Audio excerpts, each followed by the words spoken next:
बोलो राधा कृष्ण भगवान की जय। श्री राधे गोविंदा मन भज हरि का प्यारा नाम है। श्री राधे गोविंदा मन भज हरि का प्यारा नाम है। मन भजले कृष्ण का प्यारा नाम है। मन रटले मोहन का प्यारा नाम है। मन भजले हरि का प्यारा नाम है। मन रटले हरि का प्यारा नाम है। श्री राधे गोविंदा मन भजले हरि का प्यारा नाम है। श्री राधे गोविंदा मन भजले हरि का प्यारा नाम है। मोर मुकुट गले बनमाला केसर तिलक लगाए। मोर मुकुट बनमाला केसर तिलक लगाए। हरि ने केसर तिलक लगाए। हरे ने केसर तिलक लगाए। मोर मुकुट गले बनमाला केसर तिलक लगाए। मोर मुकुट गले बनमाला केसर तिलक लगाए। हरि ने केसर तिलक लगाए। हरे ने केसर तिलक लगाए। यमुना किनारे धुआं चराए मुरली मदर बजाए। यमुना किनारे धुआं चराए मुरली मधुर बजाए। श्याम जी मुरली मदर बजाए। श्याम जी मुरली मधुर बजाए। श्री राधे गोविंदा मन बाजले हरि का प्यारा नाम है। श्री राधे गोविंदा मन भजले हरि का प्यारा हरे कृष्ण। श्री राधे गोविंदा मन बाजले हरि का प्यारा नाम है। श्री राधे गोविंदा मन भजले हरि का प्यारा नाम है। जय गोविंदा जय गोपाला। जय गोविंदा जय गोपाला। जय गोविंदा जय गोपाला। जय गोविंदा जय गोपाला। जय नंद लाला जय नंद लाला। जय नंदलाला जय नंदलाला। श्री राधे गोविंदा मन बाजरे हरि का प्यारा नाम है। श्री राधे गोविंदा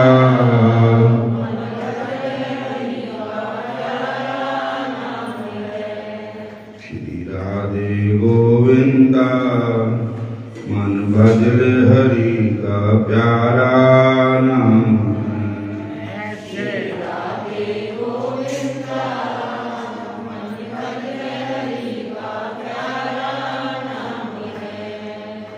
गिरधर नागर कहती मीरा सूर को श्याम लभाए। गिरधर नागर कहती मीरा सूर को श्याम लभाए।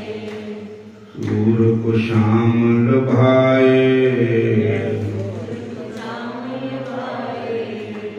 नामदेव और तुकाराम जी विठल विठल गाए। नामदेव और तुकाराम जी विठल विठल गाए। हाँ हाँ विठल विठल गाए।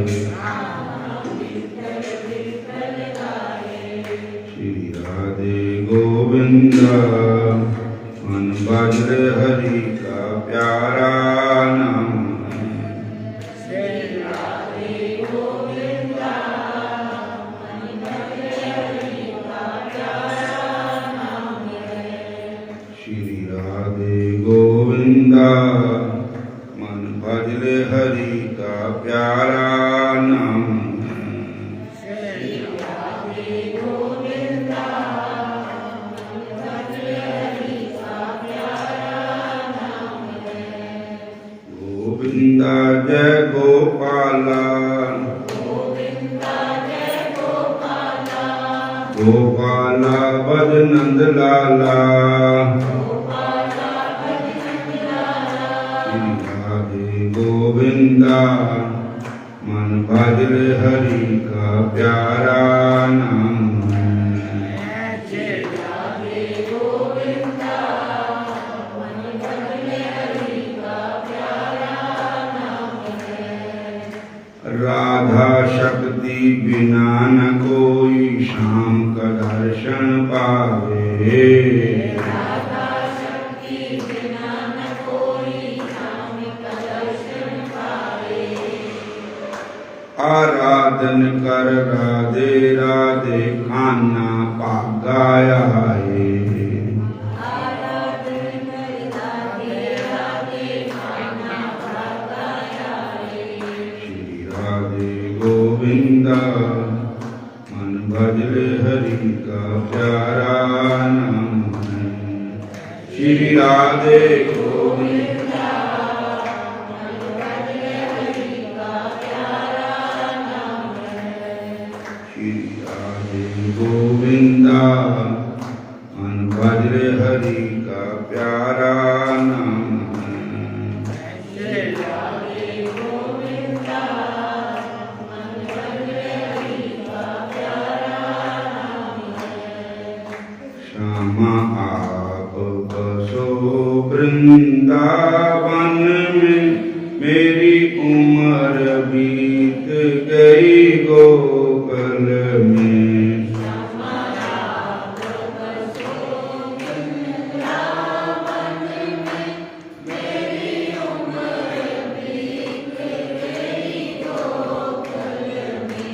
श्यामा रास्ते में कुआं खुदवा जाना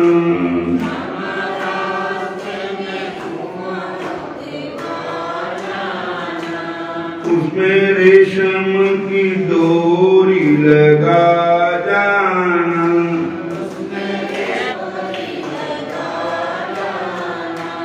पानी भरूंगी अकेली जरा आ जाना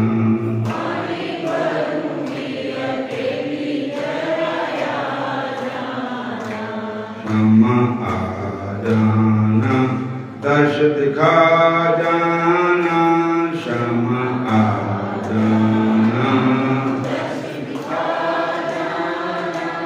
आशा करूंगी अकेली जरा आ जाना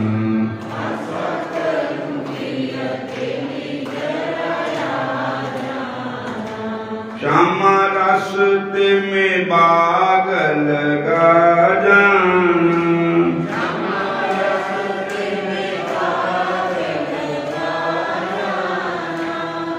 पूजा करूंगी अकेली जरा आ जाना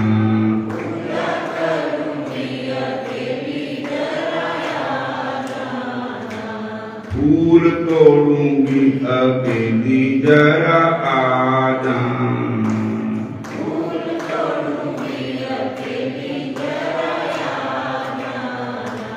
श्यामा रास्ते में मंदिर बनवा जाना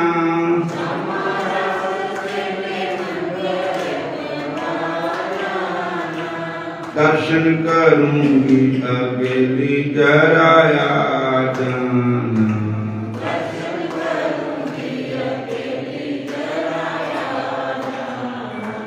श्यामा आ जाना दर्श दिखा जाना श्यामा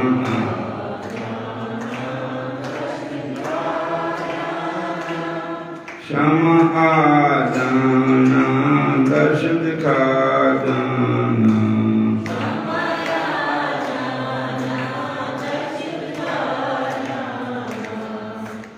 हरे कृष्णा कृष्णा कृष्णा हरे हरे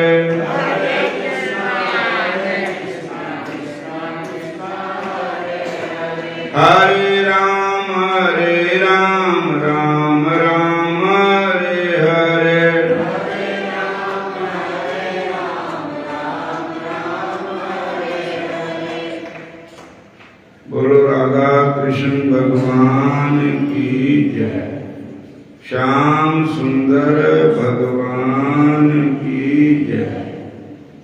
बोलो हरे कृष्णा हरे राम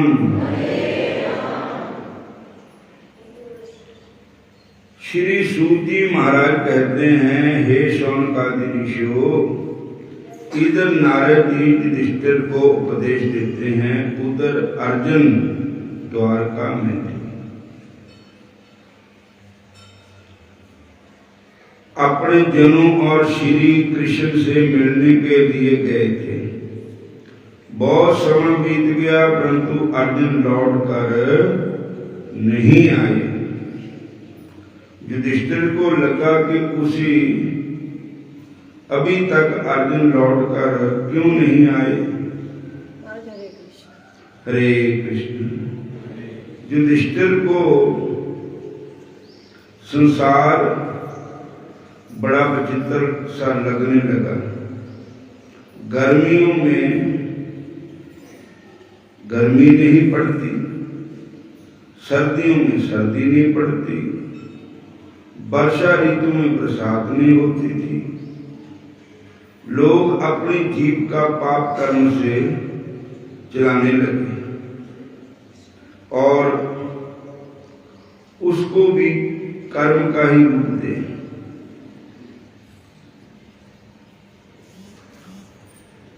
कर्म का ही रूप दे दिया है।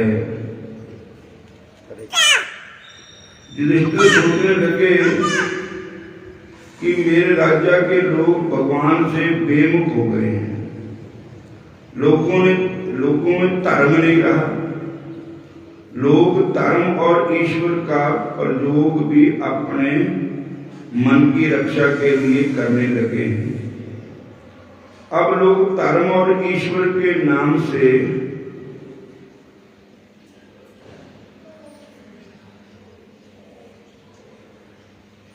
धर्म जोड़ते हैं।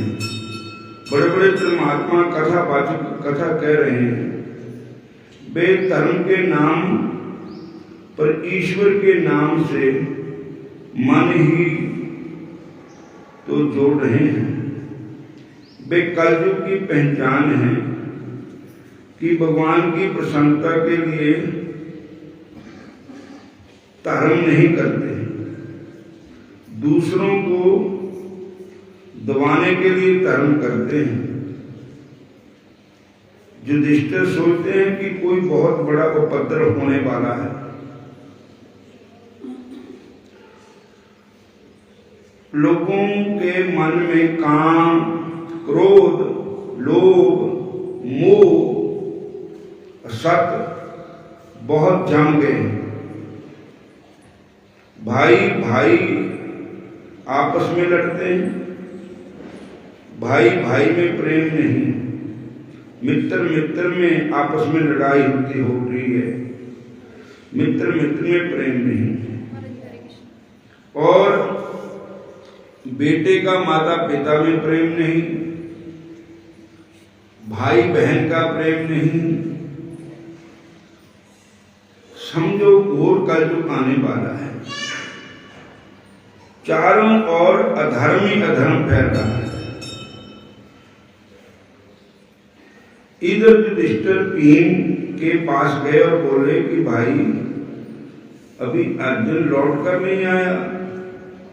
मुझको लगता है मैं समा आ गया है कि जो मुझको नारद जी बता रहे थे, क्योंकि अब बड़े बड़े उत्पात होने लगे, अपशगन होने लगे। श्रीमद् भागवत जी के बहुत से स्थानों में अपशगनों का वर्णन आता है। दो तरह के अपशगन होते हैं, पहला पिंड का अपशगन, दूसरा ब्रह्मांड का अपशगन। युधिष्ठिर ने भीमसेन को अपशगनों का वर्णन किया है। कहा मालूम होता हमारे ऊपर बहुत बड़ी विपत्ति आने वाली है। जहां देखो अपशगन, विपत्ति नहीं देते, वह तो ईश्वर की कृपा है। अपशब्द तो हमको सावधान करने के लिए आते हैं। उदाहरण के लिए तुम घर से निकले, बिल्ली रास्ता काट जाए और गिद्दड़ रोने लगे, कुत्ते रोने लगे, तुम उनको मारो मत। तुम ये सोचो कि मेरे प्रभु ने मेरे को सूचना दे दी है इनके द्वारा, इसलिए मुझको सावधान हो जाना चाहिए। ये भी भगवान ने सूचना देने वास्ते, बिल्ली रास्ता कट गई, कुत्ते सीधे कूका मार रहे, बिल्ली रो रही है, बिल्लियां रो रही हैं, गिद्दड़ रो रहे हैं, तो समझो कोई उपद्रव होने वाला है, कोई घटना घटने वाली है। बोलो हरे कृष्ण। युधिष्ठिर अमंगल की बात सुन रहे थे, तभी अर्जुन आ गए। अर्जुन जी का मुंह लटका हुआ था, आंखों में आंसू बह रहे थे। उनकी ऐसी दशा देखने में आई, युधिष्ठिर को बड़ी चिंता हो गई। अर्जुन द्वारका से वापस आए और अर्जुन का मुंह उड़िया हुआ था, गल नहीं आ रही थी, रो रहे थे अर्जुन। उनकी ऐसी दशा देखने में आई, युधिष्ठिर को बड़ी चिंता हो गई। उन्होंने एक एक का नाम पूछा। युधिष्ठिर ने कहा, सुनाओ।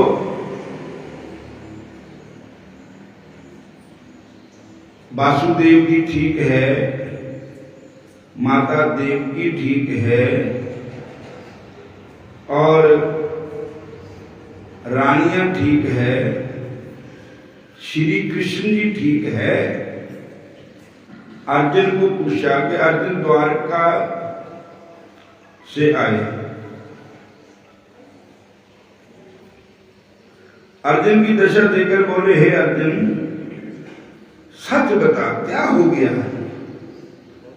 तुम्हारे मुख का तेज कहां गया है? तुम्हारा मुख तो सूर्य के समान चमकता था। क्या तुमको वहां जाकर कोई रोग हो गया? क्या तुम्हारा किसी ने तिरस्कार कर दिया? क्या तुमसे कोई बुरा काम हो गया? क्या तुमको किसी ने परास्त कर दिया? हे अर्जुन, तुम सच बताओ। तुम सदा शरणागत की रक्षा करते आए हो।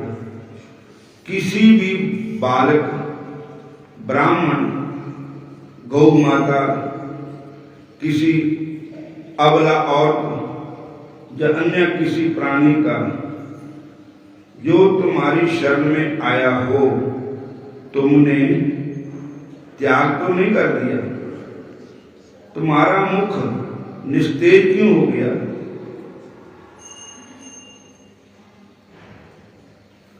युधिष्ठिर जी कहते हैं, हे राजन, हे अर्जुन, कहीं तुमने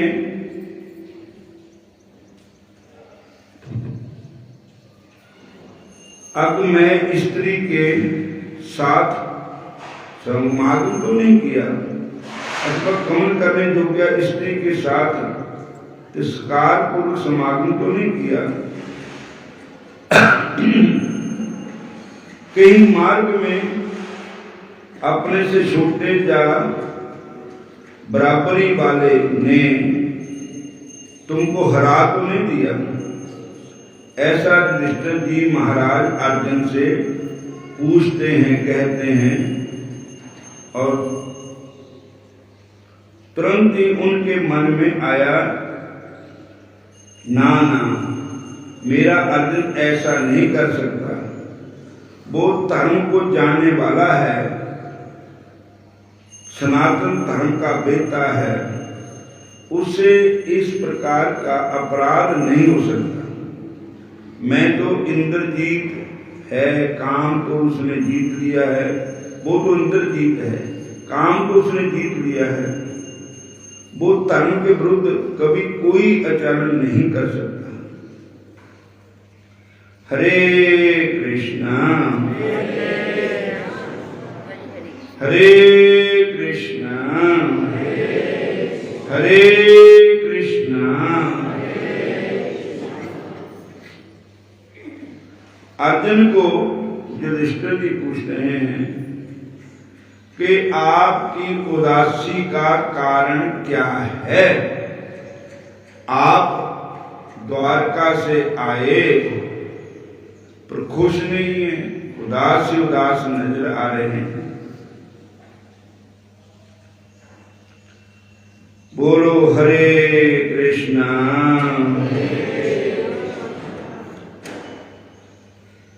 अर्जुन को ये 5 विषय नहीं सताते थे, काम, क्रोध, मोह, लोभ, अहंकार, क्योंकि उसके मन में भगवान कृष्ण का निवास था। महाभारत होने से पहले ही भगवान ने अर्जुन को गीता जी का उपदेश दे दिया था। इसलिए और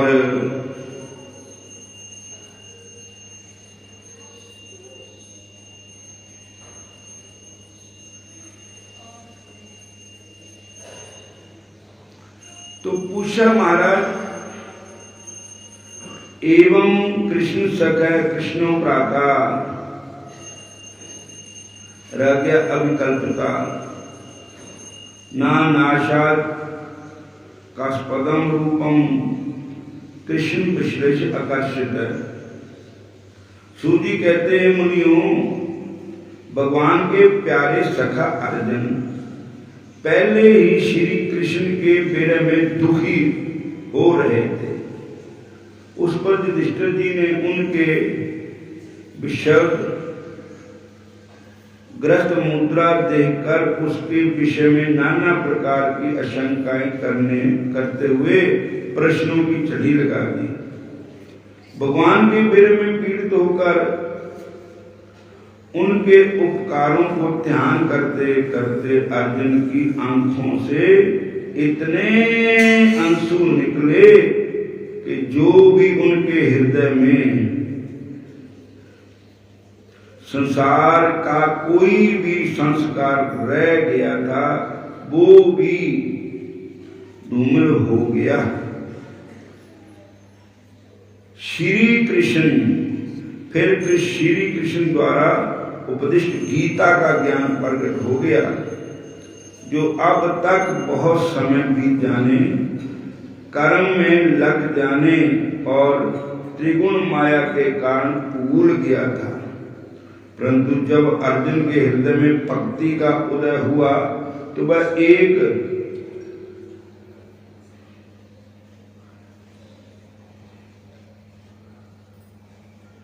अब तक बहुत समय बीत जाने, कर्म में लगे जाने और त्रिगुण माया के कारण भूल गया था। परंतु जब अर्जुन के हृदय में भक्ति का उदय हुआ तो वह एक ब्रह्मा से संशय बलीन और जन्म मरण से विमुक्त हो गया। अर्जुन की आंखों से आंसू निकल रहे थे और रूंधे गले से युधिष्ठिर जी से कहा, अर्जुन बोले, महाराज मेरे प्रभु, मेरे घनिष्ठ मित्र, मेरे इष्टदेव भगवान श्री कृष्ण ने मुझको ठग लिया है। मेरे जिस पराक्रम से बड़े बड़े योद्धा आचार्य से दूर, मेरे आचार्य से डूब जाते थे, उसे श्री कृष्ण ने मुझसे छीन लिया। आज हम श्री कृष्ण के बजोग में पागल हो गए हैं। अर्जुन बालक की तरह रो रहे हैं और युधिष्ठिर से कहने लगे कि मैं कैसे दुख समाचार आपसे कहूं। भगवान श्री कृष्ण अपने लीला पूरी करके हम सबको छोड़कर भगवान श्री कृष्ण गौलोक धाम को चले गए। मेरे से भगवान कृष्ण का वियोग सहन नहीं हो रहा है। और जब मैं द्वारका समुद्र में डूब गई है और जादूवंशी आपस में लड़ करके मर गए हैं और जादूवंशी भी देवता थे, वो परम धाम को चले गए। अब श्री कृष्ण भगवान हम सबको छोड़कर गोलोक धाम को चले गए हैं। रास्ते में जब मैं आ रहा था गोपियों रानियों को लेकर के, तो वहां पर पीलों ने मुझको लूट लिया, गोपियां खो ली। अब मैं सोचने लगा मेरी ताकत कहां चली गई। मेरे शरीर में वो बल था कि 10,000 हाथी का बल, और वो बल कहां गया जिससे मैं बड़े बड़े योद्धाओं को धराशायी कर दिया। लेकिन अब मेरे को पता लगा कि वो बल मेरा नहीं था, वो बल श्री कृष्ण का था। भगवान कृष्ण की कृपा थी और तब मैं लड़ता था। मेरा अब वही धनुष है, वही मेरा शरीर है, वही मेरे हाथ है। अब ना तो धनुष काम कर रहा है, ना मेरे हाथ काम कर रहे, ना मेरा शरीर काम कर रहा है, कि वो ताकत सारी कृष्ण भगवान की थी, मेरी नहीं थी। अब भगवान कृष्ण हम सबको छोड़कर चले गए हैं। अब हमारा रहना भी जहां ठीक नहीं। हमें भी ये संसार छोड़कर हिमालय पर्वत पर बर्फ में जाकर के गल जाना चाहिए, अपने शरीर को त्याग देना चाहिए। आज हम श्री कृष्ण के वियोग में पागल हो रहे हैं। अर्जुन बालक की तरह रो रहे और युधिष्ठिर से कहने लगे कि मैं कैसे दुख समाचार सुनाऊं। भगवान श्री कृष्ण स्वयं पधारे हैं, प्रभु स्वयं धाम पधार गए हैं। ये सुनकर धर्मराज युधिष्ठिर बहुत व्याकुल हो गए, ये पृथ्वी पर गिर पड़े। हाय, कृष्ण अपने धाम चले गए और हम अभी तक जीवित हैं। श्री कृष्ण के बिना जीवन व्यर्थ है। धर्मराज युधिष्ठिर से कह रहे हैं कि प्रभु मेरे से बोल कर नहीं गए। तीनों भाई ये समाचार सुनकर व्याकुल हो गए। भगवान ने जो उपकार किए थे उनको याद कर करके रो रहे थे। अर्जुन कहता है मैं उनको पहचान नहीं सका। एक बार उन्होंने मेरे से कहा था कि अर्जुन तुम मुझको बहुत प्रिय हो, अतः कुछ मांग लो, तुम जो मांगोगे वो मैं दे दूंगा। परंतु उस समय मेरी बुद्धि भ्रष्ट हो गई थी। मैंने भगवान से मांगा कि प्रभु मेरी युद्ध में विजय हो। अर्जुन फूट फूट कर रोने लगे, मुझे तो मांगना भी नहीं आया, परंतु आज मुझे ज्ञान हो गया है कि मुझ में जो शक्ति थी वो मेरी नहीं थी, वह शक्ति तो मेरे कृष्ण भगवान की थी। मेरे प्रभु को मेरा यश बढ़ाना था। मैं जहां गया वहां मेरी विजय हुई। वह विजय मेरी नहीं थी, वो विजय श्री कृष्ण भगवान की थी। क्योंकि मुझे आज पीलों ने लूट लिया, मुझे ज्ञान हो गया कि वह शक्ति मेरी नहीं, मेरे भगवान की थी। मुझे श्री कृष्ण के प्रथम दर्शन द्रौपदी के स्वयंवर में हुए थे। वहां मत्स्य वेदन मतलब मच्छी की आंख प्रूणनी थी, निशाना लगाना था। जो मैंने मत्स्य भेदन किया, मच्छी की आंख भेद दी, तो श्री कृष्ण की ही कृपा थी, मेरी कृपा नहीं थी। अन्यथा मुझ में इतनी समर्थ कहां से आती। ये मन भटकती मछली के समान है, जो इसको मारता है उसको द्रौपदी मिलती है। द्रौपदी कौन है? कृष्ण भक्ति ही द्रौपदी है। वही कर सकता है जो मन को मारता है। हे भाई, मैंने जो मत्स्य भेदन किया वो सब श्री कृष्ण की कृपा थी। श्री कृष्ण ने परिसभा में द्रौपदी का चीर बढ़ा दिया, द्रौपदी को अपमान से बचाया। हे भाई, आपको याद है दुर्योधन ने क्या किया था? 4 महीनों तक दुर्वासा ऋषि को अपने राजमहल में रखा था, क्योंकि दुर्वासा ऋषि का ये नियम था कि जो 10,000 ब्राह्मणों को भोजन करवाए वे उसी के घर में रहते थे। दुर्योधन ने 4 महीनों तक संतों की सेवा की, परंतु दुर्योधन ने जो भी सेवा की वह सद्भाव से नहीं की, खोटे भाव से की थी। 4 महीने पूरे हुए दुर्वासा जी जाने लगे तो उन्होंने कहा कि कुछ मांगो। दुर्योधन ने कहा कि मेरे भाई वन में घूम रहे हैं, वहां जाकर आप प्राण करें, उन्हें भी सेवा का मौका दें। दुर्योधन बहुत दुष्ट था, उसने सोचा कि महाराज का उपवास है और द्रौपदी के पास एक अक्षय पात्र है जिससे सूर्य छिपने और द्रौपदी के भोजन पा लेने के बाद कुछ नहीं निकलता।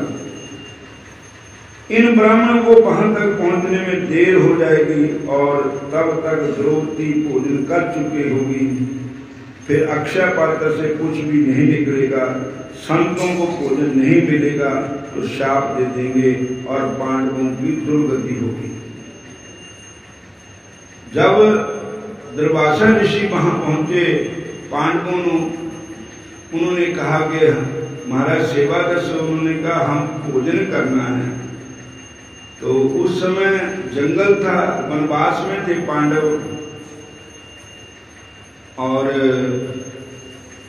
10,000 शिष्य थे, 10,000 आदमी ने रोटी बनानी, कुछ खाला जा बाड़ा नहीं है। किन्ने चौल चाहिए, किन्ना आटा चाहिए, किन्ने सब्जी चाहिए, किन्ने मिर्च मसाले घिओ सब कुछ चाहिए। पर एक क्या हो गया, दुर्वासा ऋषि ने कहा कि आप स्नान कर लो। स्नान करने के लिए नदी में गए, पीछे से द्रौपदी ने कृष्ण भगवान को याद किया कि हे बंके बिहारी, हमारी इज्जत रखने वाले आप ही हैं, हमारी लाज रखने वाले आप ही है। तो उस समय द्रौपदा ने भगवान श्री कृष्ण को पुकारा, करूं विनती मैं बारंबार, हरि आ जाओ एक बार। करूं विनती मैं बारंबार, हरि आ जाओ एक बार। करूं विनती मैं बारंबार, हरि आ जाओ एक बार।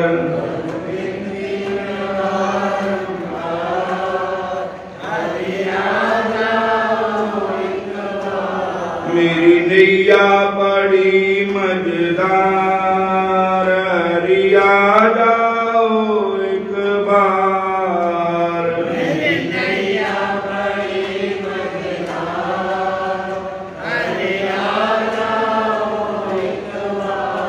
भगवान श्री कृष्ण को पुकारा, हे नंदलाल, हे बंके बिहारी, हे श्याम सुंदर, हे मुरली मनोहर, हे मेरे प्रभु, इस समय संतों को भोजन कराना है और घर में कुछ भी नहीं है, आप कृपा करो।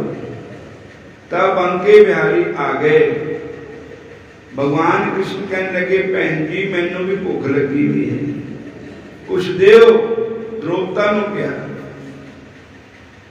द्रौपदा ने कहा महाराज इसी कारण तो मैं आपको बुलाया, मेरे तो है ही कुछ नहीं, साडे को जंगल का मामला है। भगवान अंदर जाके भांडे टोण लग पे, अदा हाथ फेरिया तो उसके साग का पत्ता एक चौल नजर आ गया।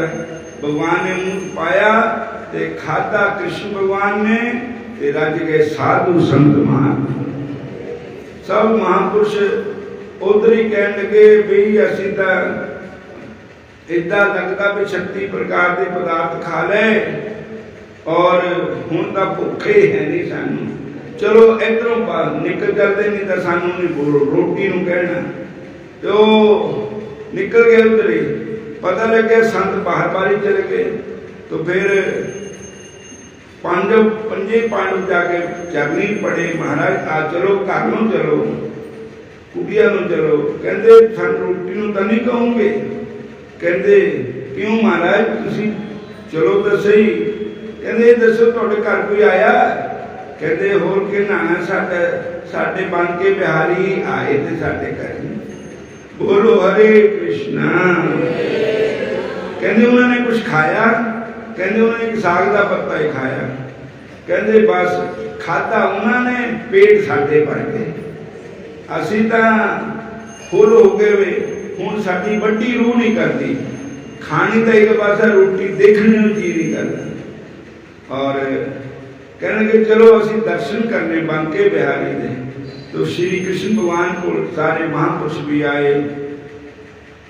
तो एक युधिष्ठिर जी अर्जुन का यह संवाद के भगवान कृष्ण, अर्जुन ने कहा कि एक बार मैंने कृष्ण भगवान ने कहा था कि कुछ मांगो, मैं उनसे यही मांगा कि हमारी युद्ध में जीत हो जाए। तो ये क्या मंगया, कुछ नहीं मंगया, मैं उन्होंने ये मंगना था कि मैनू तुसी चाहिए, युद्ध नहीं चाहिए। तो सारी कृपा बांके बिहारी दी है। अब अगली कथा कल को सुनाएंगे। हरे कृष्णा। फिर बोलो हरे कृष्णा हरे कृष्णा हरे